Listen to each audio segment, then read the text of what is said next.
Welcome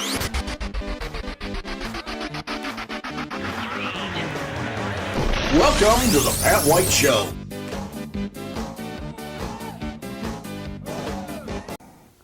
Well, my apologies for interrupting this particular video. I have a request that I'd like to pass along to you. Apparently on YouTube, if you want to get people to see who you are and what you're doing, you need to have people like what you're doing and subscribe to your program, subscribe to your channel. That's something I haven't done since I started. I just said if they like it, they'll watch. If they don't, they don't. But apparently there's an algorithm. And that algorithm says that, well, you have to do something or else they're going to bury me somewhere. So if you get an opportunity, I would appreciate you clicking on the like if you like it and subscribing if you want to. And apparently it'll help me out.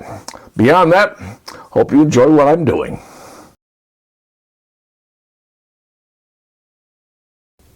Well, here's the latest information involving economic growth in the state of Indiana, and you're going to love this one. A new car assembly company is coming to Warsaw, Indiana. That's right, it's not a medical product, it's a car company. And they're going to start building, well, brand new trucks called Slate. And the company is owned by Jeff Bezos. So you know who he is, Amazon guy? Well, they have ended up acquiring a building in Warsaw, the old R.R. Donnelley Printing Company. Big building. They did a lot of printing back in the old days.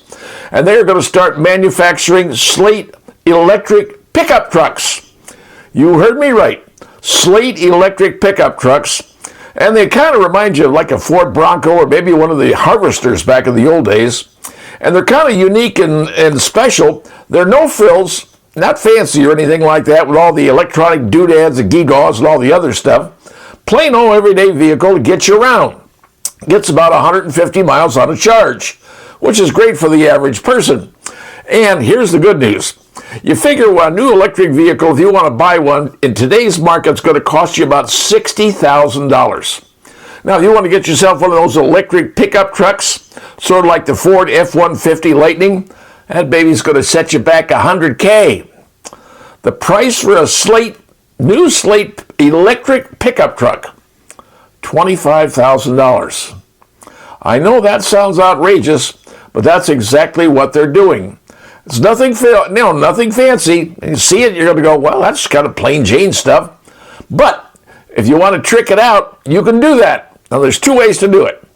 Way number one, you can do it yourself because they're going to have a thing called Slate University, which has all these videos to show you how to put everything in. So you want to put in power windows, shows you how to do that. You want to put in rear seats, shows you how to do that. Even an airbag. Or if you're like me and you don't want to do it yourself, you want to have somebody else do it, they've got companies they're working with, local companies, who will do the work for you. Put in whatever you want, trick out your vehicle the way you want it. So, and here's the best thing. You're not going through a car dealership. You are going direct from the manufacturer. So, not paying a dealer markup or any of the other stuff, straight from the manufacturer, and they're going to start manufacturing the vehicles in 2026. That's 1 year away. And here's the cool part. If you want to put in your own reservations to get your own pickup truck when they come out, it only costs you a $50 registration fee. I know that sounds outrageous, but they're trying to get these electrical vehicles into your hands. So if you've got a little truck you want to just drive around for no big deal, hauling stuff around, well, $25K, not a bad price. A Slate electric vehicle. And it's going to be built in Warsaw, Indiana by, well, craftsmen right here in the state of Indiana. Something to think about, folks. Brand new vehicles. They're called Slate pickup trucks. Nothing fancy, just good old everyday work truck. And they're available starting next year. And the best thing is that they price to get into it, get your reservation in, $50. Think about that, folks. Something new coming to Indiana and electric pickup trucks available just for you, built in Warsaw. Now that's Hoosier Pride. Well, if you haven't heard, President Trump just sent out another edict, and this edict is a big one for anybody who happens to be a fan of PBS or NPR. His edict says, you guys are losing your money. Taking away the funding for PBS and NPR because he said, well, your reporting has been biased. Now, some would argue that no, it hasn't been, but the truth of the matter is a former major writer for NPR, he was one of the senior writers, wrote a pretty strong editorial piece saying, here's what's happened with NPR over the years. Something like virtually every single person in the NPR newsroom, as far as the writers go, were all Democrats. And he was pretty clear about what he had to say, and he's been doing it for a long time. I think he was a 25-year writer. So I would suspect he knows what he's talking about. But the problem is this. All of these groups headed in Washington, D.C., virtually anything in Washington, D.C., are Democrats. And the numbers have shown that about 90 to 92% of the people in Washington, D.C. are all Democrats. That's just how the system worked and how it played out over the years. So anything on the other side of the aisle is probably going to take some heat as far as the workings of Washington, D.C. goes. But Donald Trump said, hey, NPR, PBS, you're losing your money. Now, I've been involved a long time ago with PBS. I was actually on their board of directors for a long time ago. And I understand it's kind of difficult, but part of the problem is, and it's been showing, is that the funding that PBS gets from regular advertisers, regular people, not supposed to be, well, come on and buy right now, here's a product we've got. It's not supposed to be active, sort of passive. Unfortunately, it has kind of drifted toward the active stage. And the people in PBS are competing with the people in regular broadcasting. That's what's been going on.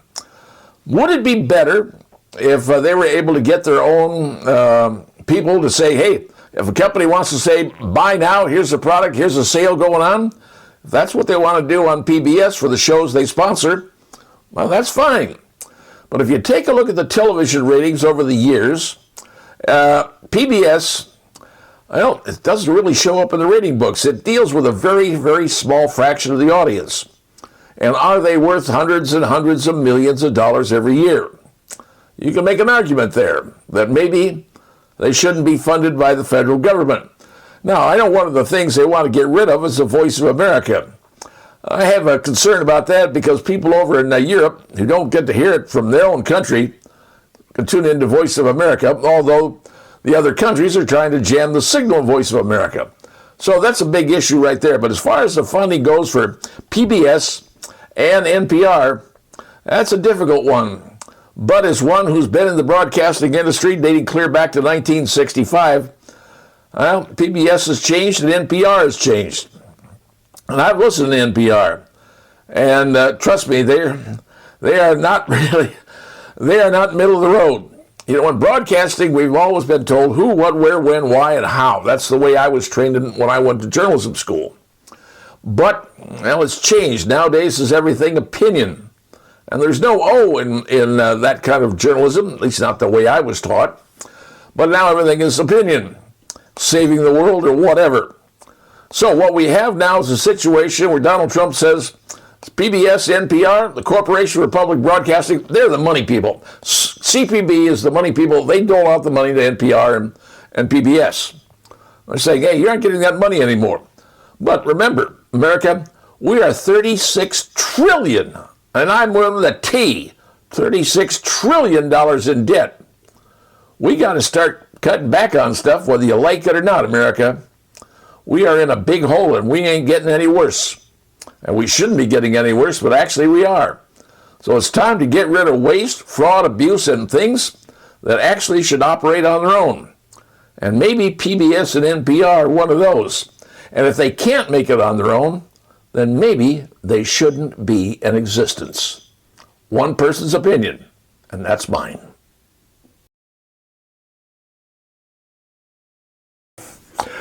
Let me ask you a question. Have you ever heard of the term Section 8 housing? You probably have. And when you hear it, you're going, oh my gosh, I hope it doesn't happen around me. Section 8 housing is housing subsidized by the federal government, coming out of the Housing and Urban Development Department of the United States government.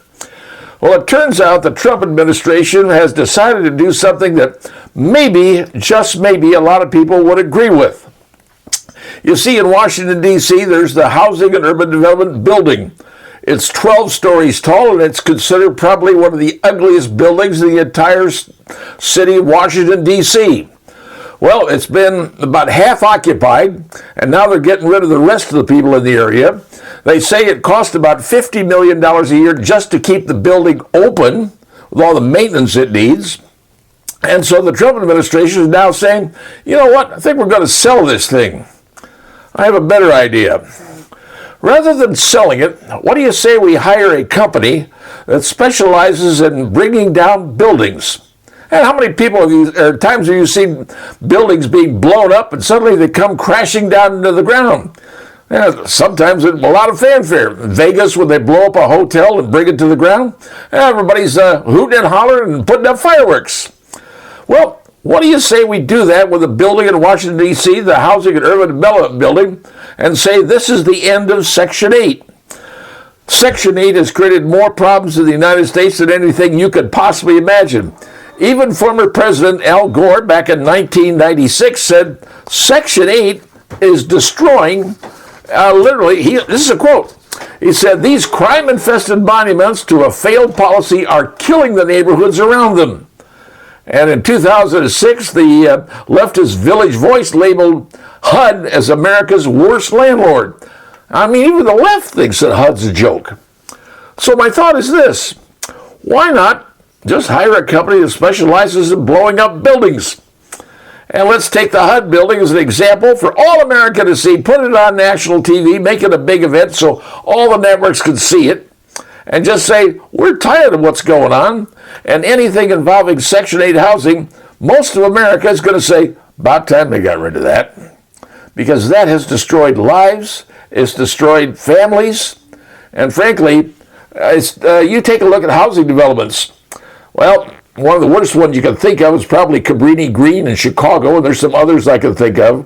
One in St. Louis in particular that had to be destroyed because people moved in, the crime rates went up in tolls that you can't even imagine.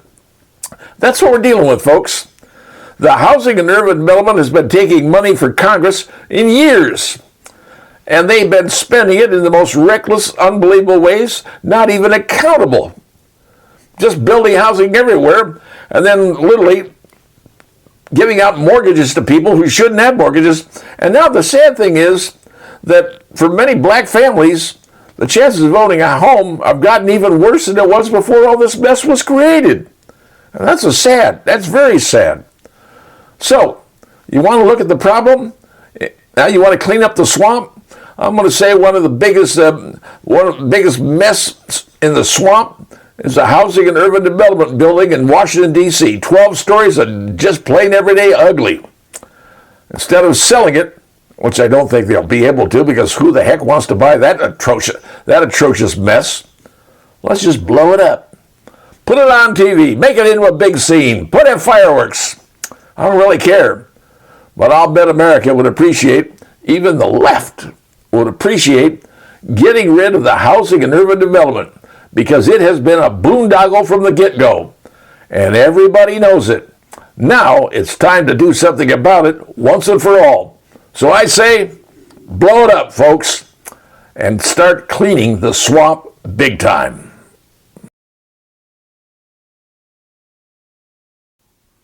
Way back in 1913, Teddy Roosevelt said something kind of interesting about the United States of America. He said the United States of America, we're like a salad. You got a little of this, you got a little of that. People from all these different nations coming together. He said, but the one thing that brings the salad together is what he said was a salad dressing. Well, what is the salad dressing according to Teddy Roosevelt? He said the salad dressing that makes the salad in the United States, what this country is the language. One language, English. That's what he said. English is the salad dressing that holds the salad of the United States together. Now that was 1913, and for the most part, well, that was kind of the language in America. You spoke English. Everybody spoke English. If you've ever been over to Europe, you've got to be prepared to speak, well, driving around English, and then you move over to the continent, you're going to speak Italian or French or Spanish or you name it. You got a bunch of different languages because the country is just so broken down with their individual language barriers. All right, but in America, no matter where you come from, no matter where you go, seed and shining sea, you're all speaking English. Well, let me tell you about a little problem that happened down in Hialeah, Florida. Now, if you don't know where that is, Hialeah is down south. And anybody who's been to southern Florida, you know the influence of the Spanish language down in southern Florida is huge. So many people coming in from places like Cuba and southern areas, that is pretty much a strong Spanish language city. Now, I know you're riding around the city here, you know, you're watching TV lately and you see commercials in Spanish. You watch on YouTube, now you're going to see things in Spanish. It's because Spanish is becoming a big language because of the number of people with a Spanish, are coming to the United States. And they're coming in droves, and let's be honest, it's happening. You know, you go to a store and you see the signage of the stores in the aisles. I know this in Meijer, that's where I've seen it. In Meijer, you go down the aisles and everything is in English or Spanish in the signage. That's what we're dealing with, folks. So Spanish is becoming a second language in America. And down in Hialeah, Florida, a lady by the name of Alexandria Montgomery, she goes to a Taco Bell, a drive-through Taco Bell, wants to order a chalupa or whatever it is she wanted to order. And it turns out nobody at the Taco Bell in Hialeah, Florida, this particular one, could speak English. Not a one. And she tried everything. People in the back, what have you. Nobody spoke English. She says, I couldn't get my order in. I wanted to have a number 6. Well, trouble is now you kind of learn how to speak Spanish. You could say, sis. You know, you could have said that, but she doesn't. And she was upset. Well, the people at Taco Bell have issued a formal apology to Miss Montgomery. They've even given her a coupon for a free dinner, whatever it happens to be. But here's the bigger problem. Is English really the official language of the United States? I would say anymore, it's probably not. You know, you become a citizen of the United States, one of the things you have to do is learn how to speak English. Because that's the salad dressing that holds this country together. And if you can't go to a restaurant and order something off of their menu because the people working in the restaurant do not speak the King's English, not that we speak the King's English, but if you can't speak English, then how are we going to survive as a nation? Think about that, folks. So, should the Congress come out and say, okay, we want to declare the English language as the official language of the United States of America? Well, because if we don't, pretty soon other languages will take over. And when other languages take over, the United States as we know it will no longer be the Estados Unidos, or will it? Just saying. Something to think about, folks. English language, as Teddy Roosevelt said, it is this dressing that makes the tossed salad in America work. Are we losing that? Something to think about.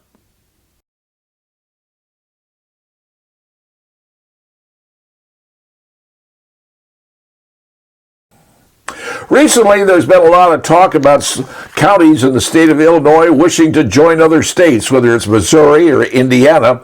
And obviously, that's probably not going to happen. There's too many rules and regulations you'd have to jump through to make it happen. But you wonder why those counties want out of their particular state and into somebody else's state? Well, here's one of the things that may be something to tell you. You see, in the state of Illinois, that more than 18,000 Illinois students, among those in 4,000 schools, were not proficient in basic education at their grade level. Do you hear that? 18,000 out of 4,000 schools not proficient in reading, not proficient in math? According to the new study, 80% in 80 schools and in 24 schools, kids are not proficient in reading and math in Illinois in massive numbers. Massive numbers of kids can't read. And right now it shows that schools failed. The biggest failure in the entire state of Illinois is in the Chicago public school system. That's right. Chicago public school system, and some schools over there in Illinois on the across the river from St. Louis. Those are the ones that are having a problem. 307 of the state schools, fewer than 10% of children can read at level. Did you hear that? In 307 schools, only less than 10% can read? And it's worse than math. Less than 10% are at grade level in 853 schools. This is one state with the problems they're having. Now, you say, well, COVID did all that. Nah. According to this, before COVID, back in 2019, there were 21 schools that had no children at reading level. None. There were 21 schools. 37 with none in math, all right? So you got 21 in reading and 37 in math, but by 2024, after COVID, the numbers blew up to 24 and 80. That's what's going on. And let me tell you what's happening in Chicago. The teachers in Chicago, 1/3 of the teachers in the Chicago public school system send their own children to private schools. What does that tell you? 1/3 of all the teachers send their kids to private schools. They don't even want to be in the Chicago public school system. And yet, those kids that are reading deficient, math deficient, they're promoted to the next grade. So you send a kid that's failing in reading and math, and you put him or her, and you say, you're going to the next grade. What do you think the teacher in that grade is going to do? Going to promote them up. We're getting kids graduating from high school who don't know how to read and who don't know how to do math. And it's all happening in the land of Lincoln? You got to be kidding me. The head of the Chicago Teachers Union, a lady by the name of Stacy Davis Gates, even sends their children to private school. And that's what we're finding out. You know, the Chicago public school teachers make about, while only 11% of the black students can even read. Only, you heard me right, only 11% can read. And they're spending $29,000 a year on every single student. And less than 11% can read? Really? Since 2002, education spending has increased by 97%, folks. But reading proficiency has decreased by 63%, and math proficiency is down by 78%. This is according to the Illinois Policy Institute. So we pay the teachers $70,000 a year. The kids can't read, they can't do math, and they promote them on to the next grade. What am I missing? Well, what I'm missing probably is the fact that we are in a situation where a number of counties in the southern part of the state of Illinois want out. Sadly, they're not going to get out. But there's some new information coming from the land of Lincoln. The guy who became president had to learn to read and do everything in a little, a little house. Had dirt floor. And yet he made something of himself. And sadly, what I'm seeing is these children are growing up not knowing how to read or do math. What do you expect them to do when they become adults? How are they going to get a job? What are they going to resort to? You might be answering your own questions when you think about it. Not a good plan, folks. Not a good plan. And unfortunately, it's happening to our neighbors next door in the state of Illinois.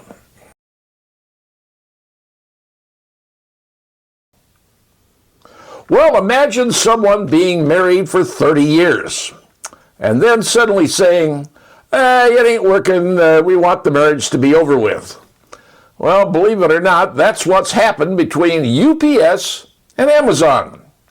For the last 30 years, the number one customer of Amazon, is UPS, or UPS is the number one customer of Amazon, depending on how you look at it. Let's say you buy something. Well, is it possible UPS could be delivering it to you? The answer to that question is yes. But the bigger thing is, let's say you've got something you want to return. What do? Well, you take it to the UPS store or another store that's probably affiliated with UPS. Like here in this city, you have a UPS store, or else you take it to Kohl's. Kohl's got an entire department. They take the stuff in. Who do you think picks it up and delivers to the various places around the United States? Because when you send a part back or something back to Amazon that, well, it didn't work, wasn't right, or whatever, it could go to a number of different locations. Just depends on where they tell you where to send it to. So for the last 30 years, UPS's biggest customer has been Amazon. But now they're saying, financially, this ain't working out. Because in the beginning, UPS was really happy to have Amazon as a customer, but as Amazon grew, well, they're sending stuff all over the place, having stuff picked up. And if you've ever been to a UPS store and where people are lined up, outside the UPS store, taking stuff back for Amazon, it's a pretty big thing. They're sending a lot of stuff. Well, UPS saying, this ain't working out. And apparently negotiations went on with the folks at Amazon, trying to get Amazon to pay UPS more money. I'm betting that's exactly what happened, because the revenue is a big thing. As a matter of fact, UPS revenue for last year was $21.55 billion.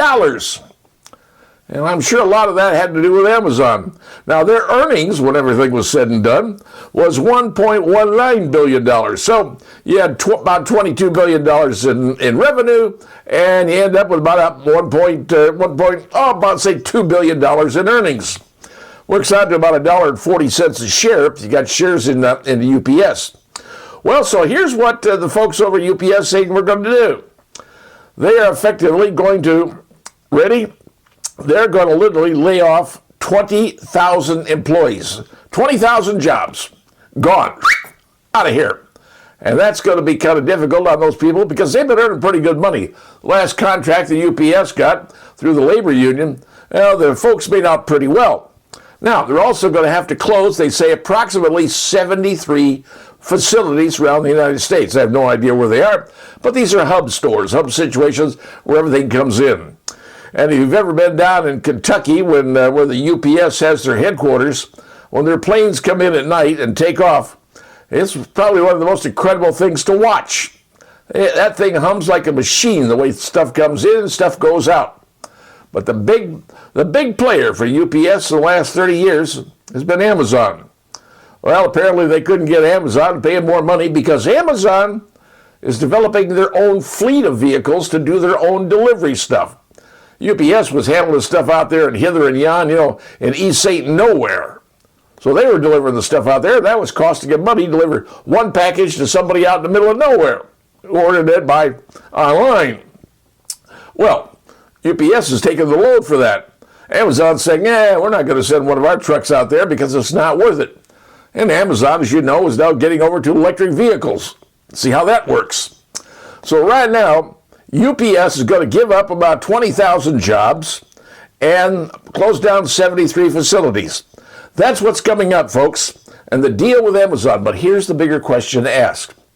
Once this problem, sorts itself out and UPS sort of stops working with Amazon, are you still going to be able to take your stuff to an Amazon store?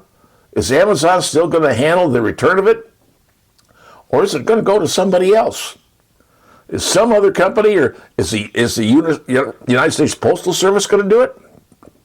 Because as you know, they deliver everywhere. So, is Amazon thinking of using the United States Postal Service to do deliveries? Could be. Are they getting rid of UPS? Don't know. I'm just giving you my suppositions on what could be happening. Something to think about, folks. Is it going to happen? UPS and Amazon are parting ways. And will that affect your delivery and your returning of the products you buy through Amazon? Something to think about and something to watch for. And it could be, good or bad, depending upon how things work out.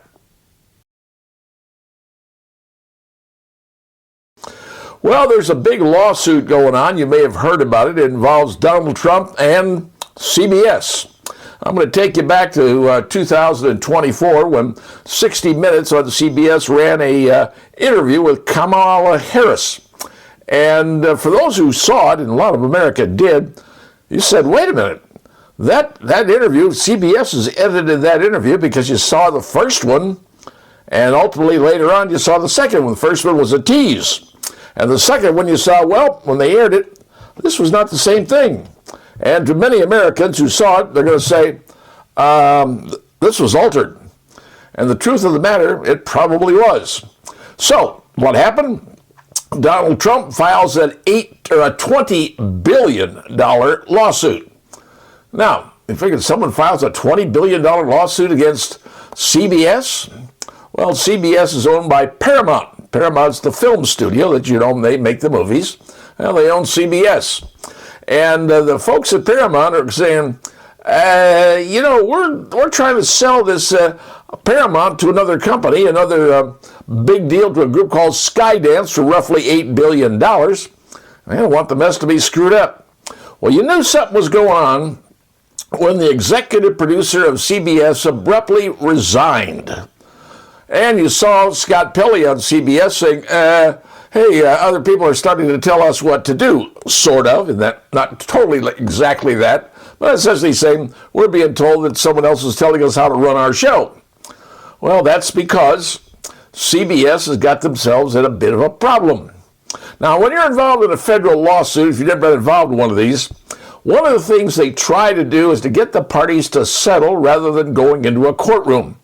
Because nobody wants to be in a courtroom, because in those places, some bad things can happen, publicity comes out, and it's something you really don't want. The media is going to cover it from stem to stern.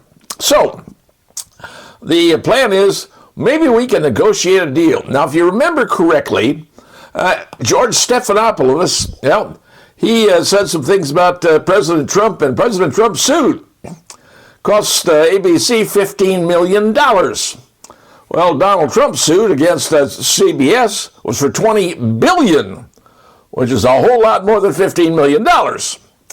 So CBS is going, we got to find a way to settle this and get this thing worked out. We don't want to pay $20 billion, but we don't want to go to court either, because a jury could really rule against us, and the evidence will not look good, and we know it. And their lawyers are telling them, hey, look, here's what's going to come out in court. They're going to show this, this, and this, and you may be facing an even bigger fine than you possibly could imagine. And it could exceed $20 billion. So CBS is taking the hit on this thing because their owners, Paramount, says, I want this settled. One of the people at Paramount is a lady by the name of Sherry Redstone. She's not a stockholder anymore, she's not the executive chair of Paramount like she used to be, but she is a majority shareholder. And she wants this deal to go through because she's going to make a whole lot of money off this deal. So Paramount wants to get this settled. And they're telling CBS, hey, cool it.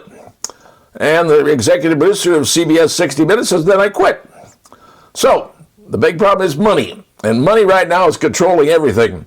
Will there be a settlement with Donald Trump over the obviously altered video involving Kamala Harris?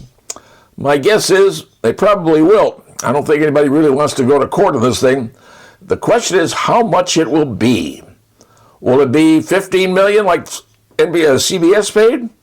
Or will it be a whole lot more? Remember, Trump sued for $20 billion. So, could it be $1 billion? Could be a lot of money.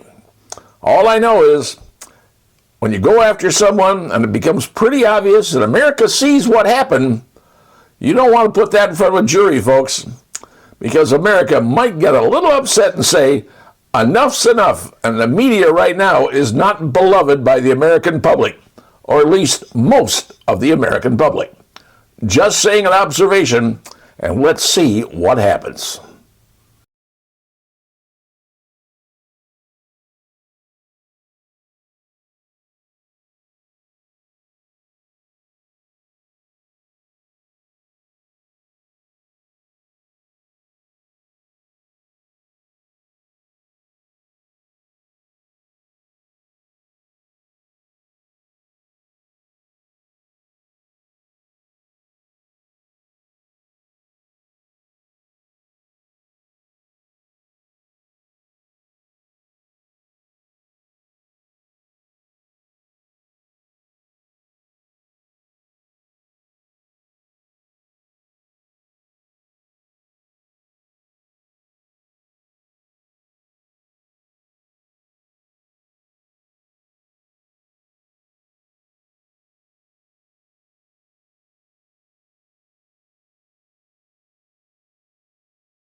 happy